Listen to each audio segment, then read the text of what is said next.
Assalamualaikum warahmatullahi wabarakatuh. Apa kabar teman-teman semuanya? Semoga semuanya dalam kondisi sejahtera ya teman-teman ya. Dan di video kali ini ya, saya sedang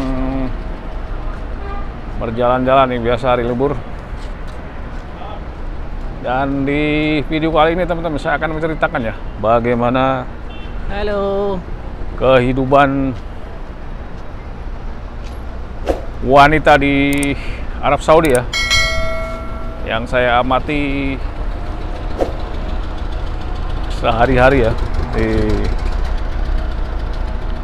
baik di tempat kerja saya maupun di luar tempat kerja saya ya. Karena saya pun punya teman kerja itu wanita juga ya, dari orang asli sini ya, Arab Saudi ya. Jadi kalau di Arab Saudi ya sekarang ini, khususnya wanita ya, yang wanita ini juga pendidikannya tinggi nih teman-teman ya. Ya paling nggak itu minimal D3 kalau di sini ya. Dan fakultasnya pun macam-macam ya. Ada fakultas ekonomi ya, kayak di Indonesia lah, fakultas di bidang pariwisata, fakultas hukum, hampir semuanya seperti di Indonesia aja ya. Jadi kalau sebelum ada kebijakan pemerintah ini kan, dulu wanita-wanita ini kan kerja cuma di sektor pemerintahan aja, tapi di sektor swasta sekarang juga banyak ya. Dan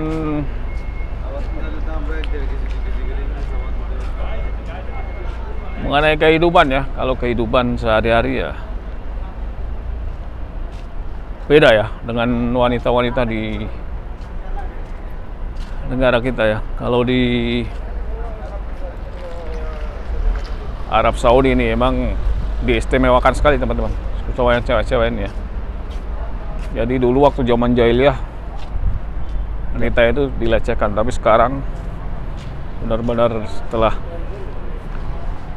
bangkitnya Islam ya, Rasulullah SAW mengangkat derajat wanita ya teman-teman. Jadi yang tadinya itu derajatnya direndahkan pada zaman jahiliyah, dengan adanya Islam ya, bangkitnya Islam ya, Rasulullah Shallallahu Alaihi Wasallam mengangkat derajat wanita menjadi istimewa teman-teman di Saudi ya. Jadi ya itulah ya Saudi sekarang ini. Jadi kedudukan seorang wanita itu sini dihormati sekali. Hampir di seluruh rumah tangga ya, kalau yang namanya di Arab Saudi ini, yang namanya wanita itu boleh katakan ya nggak boleh capek lah, apalagi khususnya para ibu rumah tangga ya.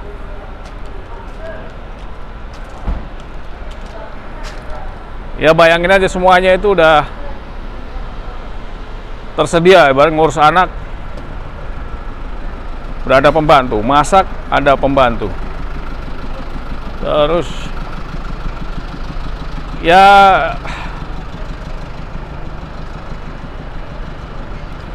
posisinya memang bener-bener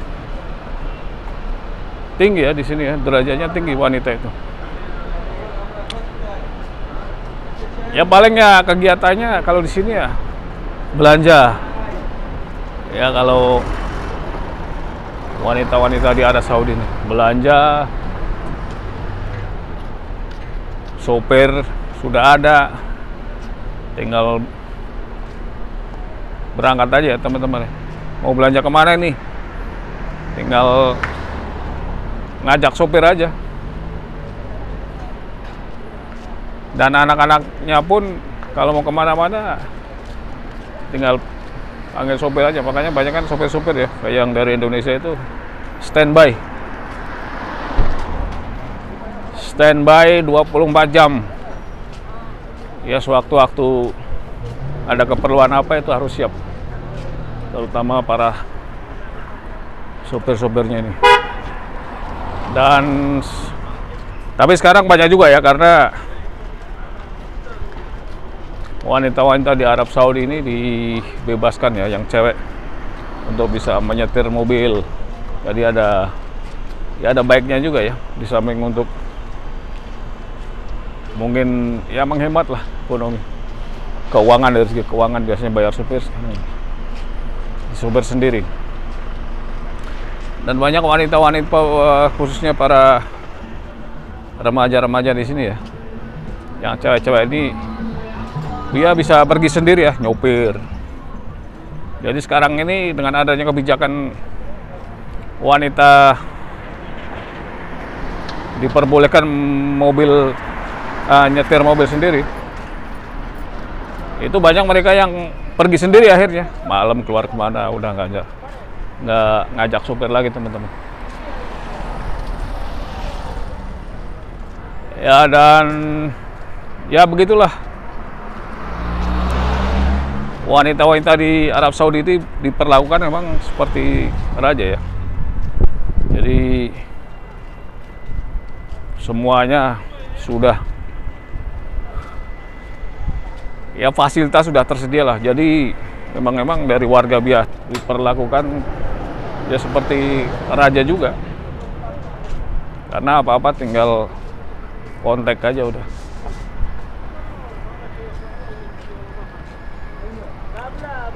Dan di sini kalau perempuan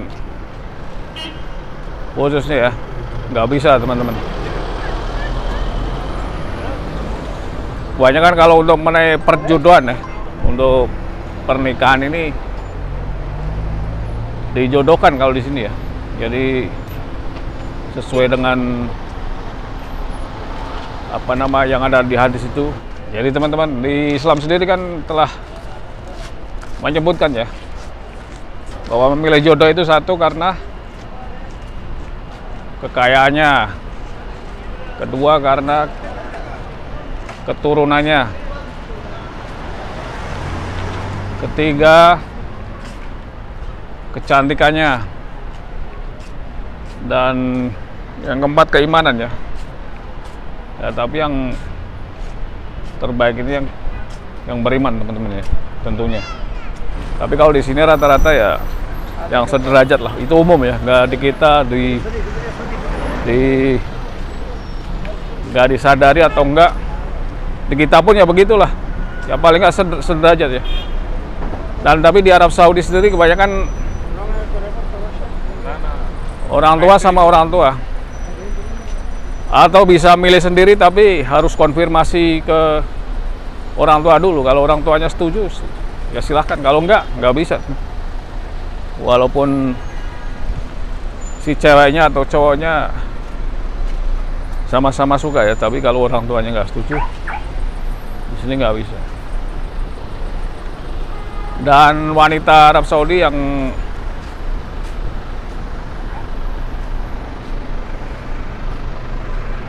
yang umpama perempuannya nikah sama dari negara lain, ya ada hak-haknya itu. Kalau dia ngikut ke warga negaraan suaminya, umpama orang luar non Saudi ya, itu hak-haknya itu ada yang hilang, kecuali kalau si salah satu pasangan ini jadi warga negara Saudi, nah itu hak-haknya nggak hilang, teman-teman. Tapi itu jarang ya. Kebanyakan kalau wanita Arab Saudi itu menikahnya dengan orang Saudi sendiri. Dan di sini juga sebenarnya tingkat perceraiannya tinggi juga, teman-teman ya. tingkat perceraiannya tinggi. Karena apa? Kadang-kadang istrinya ya lebih dari satu. Ya karena kan secara nafkah nggak bisa menafkahi, akhirnya kan dicerai juga. Ya, itu kalau di Saudi begitu. Makanya kan di Al-Quran kan jelaskan boleh ya, diperbolehkan istri maksimal 4, tapi kalau umpama tidak mampu ya cukup 1 saja ya.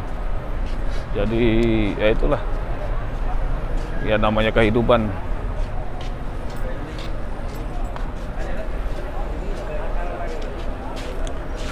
Oke teman-teman, saya kira itu saja ya yang bisa saya sampaikan di cerita tentang kehidupan di Saudi ini ya. Dan sampai jumpa di video-video saya selanjutnya ya.